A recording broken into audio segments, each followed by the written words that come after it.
The tropical rainforests of the northeastern coast of Australia are one of the oldest forests on Earth. They are so extraordinary that they have been declared a World Heritage Area. And in these forests, there still roams an ancient and mysterious creature. A giant, flightless bird. The cassowary is as tall as a man and has dagger-like claws and a lethal pick. But as few as 1,500 of them now remain in these forests. Charismatic and bizarre, the cassowary has a remarkable appetite for large fruit.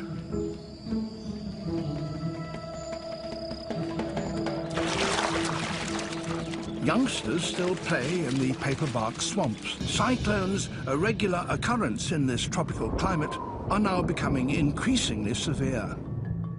And pressures from the human population are increasing too. Australia's southern cassowary is in trouble.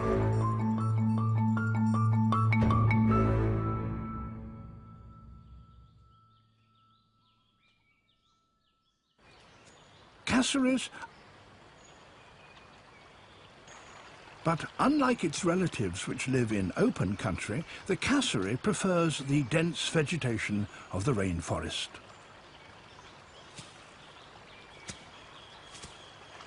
It's the beginning of the breeding season. A female is looking for a mate. Her deep, low-frequency calls travel far through the forest. A male approaches very warily.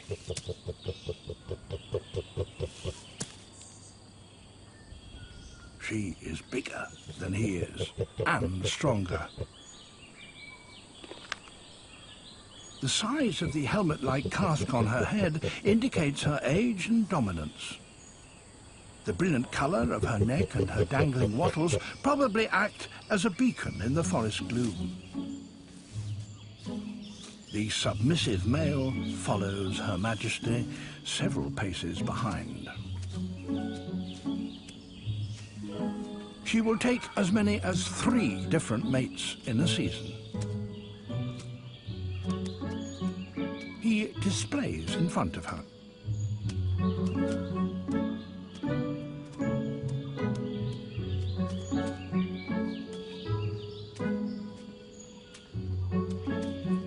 She seems impressed and leads him deeper into the forest.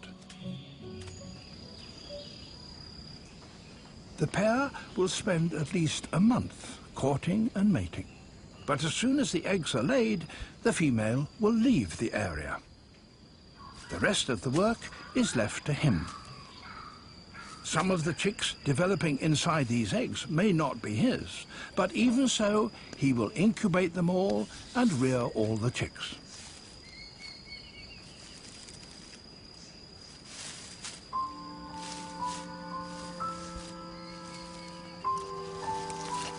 He rolls the eggs to keep them at an even temperature. It's a long and lonely incubation. He'll sit here for 50 days and 50 nights.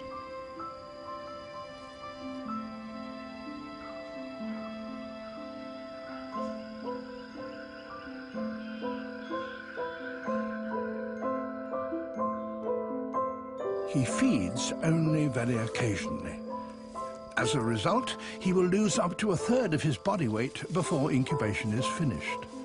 But so long as he stays here, the eggs are safe.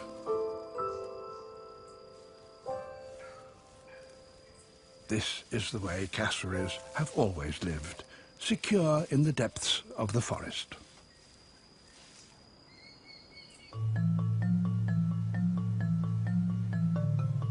But in the immediate aftermath, however, there is a glut of fruit blown down by the wind.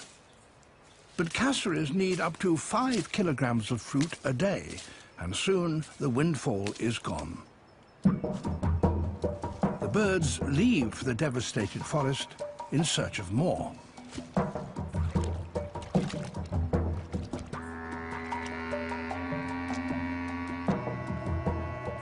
banana plantation might provide it. But cassowaries are territorial, they don't share, and there's another bird already here.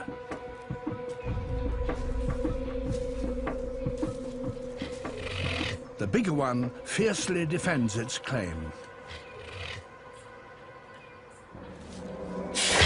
And there is still healthy rainforest where life for the cassowaries is continuing as normal. Incubation has come to an end, and the patient male has 4 tiny chicks to look after.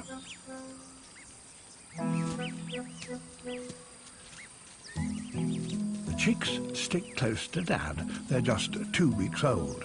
This is the most vulnerable time of their lives, and they must quickly learn all they can. Essentially, those chicks just model themselves off Dad. So Dad mooches around and does cassowary business, and then the babies will start to emulate that. And it's amusing to watch a cassowary when he's teaching his chicks, because he might be pecking fungus off a tree, or he might be picking up a particular seed in the forest, and all the chicks will gather around him and they'll mimic those same behaviours. In doing so, they're getting fed, but they're also learning. The chicks will be looked after by the male until they're at least 9 months old and ready to fend for themselves.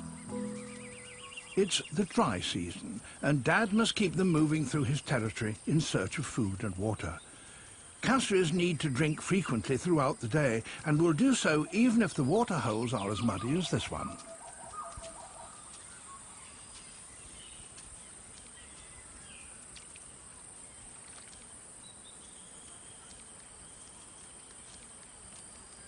The chicks drink enthusiastically.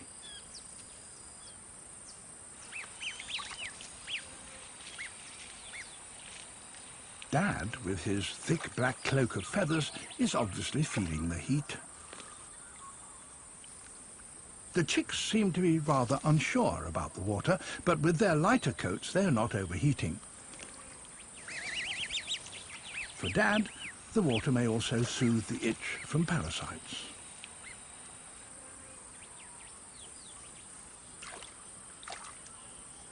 The chicks' colours camouflage them very well against the leaf litter and helps to protect them from predators. The family would normally have this range to themselves.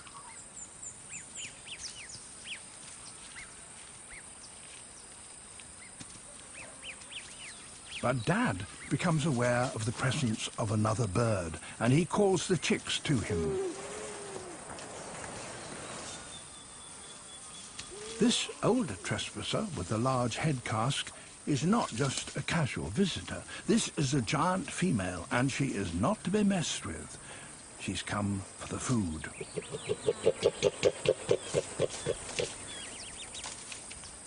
The smaller male tries to avoid trouble by making little submissive calls. The female might well be the mother of the chicks, but even so, she would have had nothing to do with them since she laid them as eggs. To her, the family are just competitors, and she wants to scare them off.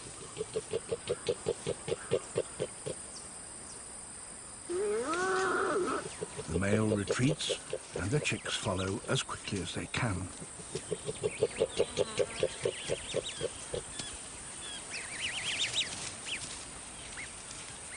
When they are all a safe distance away, Dad fluffs up his feathers to provide the youngsters with a refuge.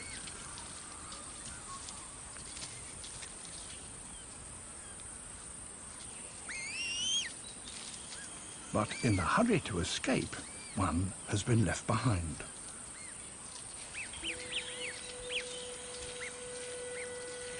For a little lost chick, the forest is full of dangers.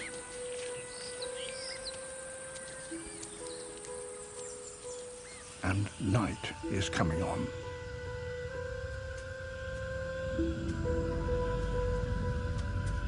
A large monitor lizard is looking for a meal. By itself, the chick has no chance.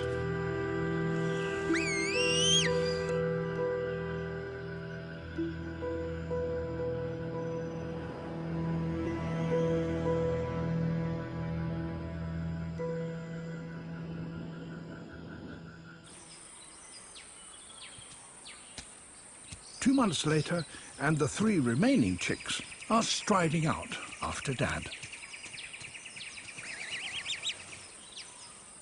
They're growing in confidence as well as size. Their legs are now longer, but it'll be some time before they begin to look like an adult cassowary. One of them even plucks up the courage to take a bath with Dad.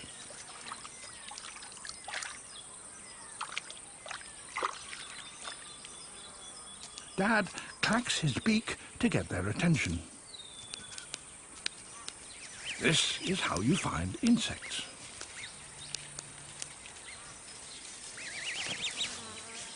Not so long ago, they just followed behind. But now they can travel farther afield, and they're becoming more inquisitive. Dad introduces them to the delights of fungus. This is an important food source for them at times when there is not much fruit.